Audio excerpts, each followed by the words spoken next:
今天早上拖挖机过来，准备帮这个地面给它整平。但是问题是，前天我搅拌完混凝土，这个履带没有清洗，但这个混凝土也比较稀，留的这个履带上到处都是，导致现在履带和齿轮已经全部被锁死了。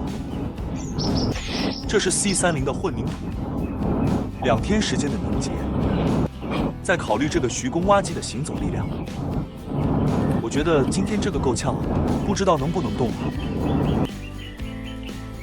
现在挖机准备下拖车的，不知道能不能动的了。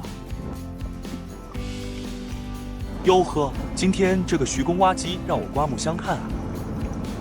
混凝土居然锁不住履带。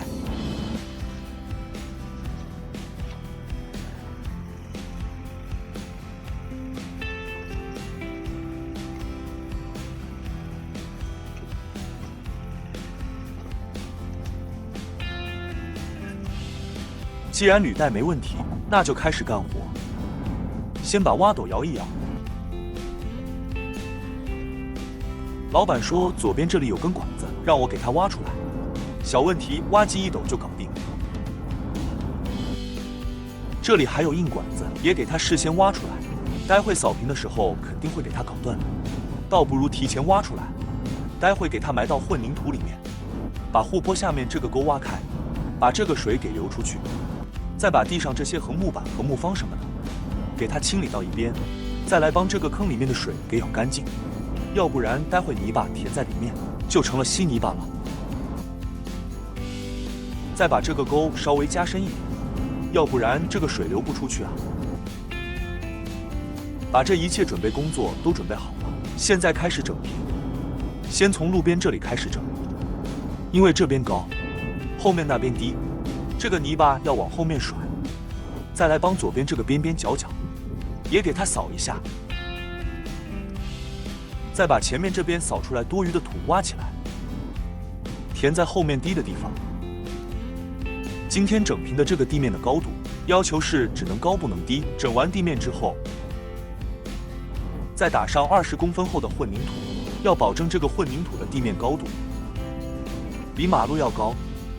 马路上的水不会流到这个混凝土地面上来，所以我现在把这个土全部甩平了，然后就开始整平了。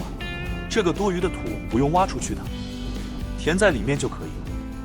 整平还是老办法，抬大臂收小臂，平不平看天意。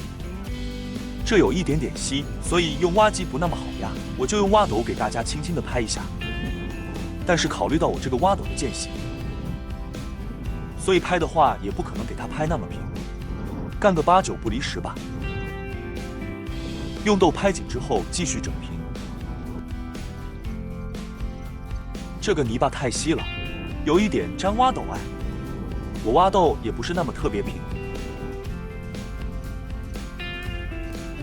算了，差不多了。搞完1个小时的活收200块。每天干个起步价。挣点饭钱挺好，欢迎大家订阅我的频道。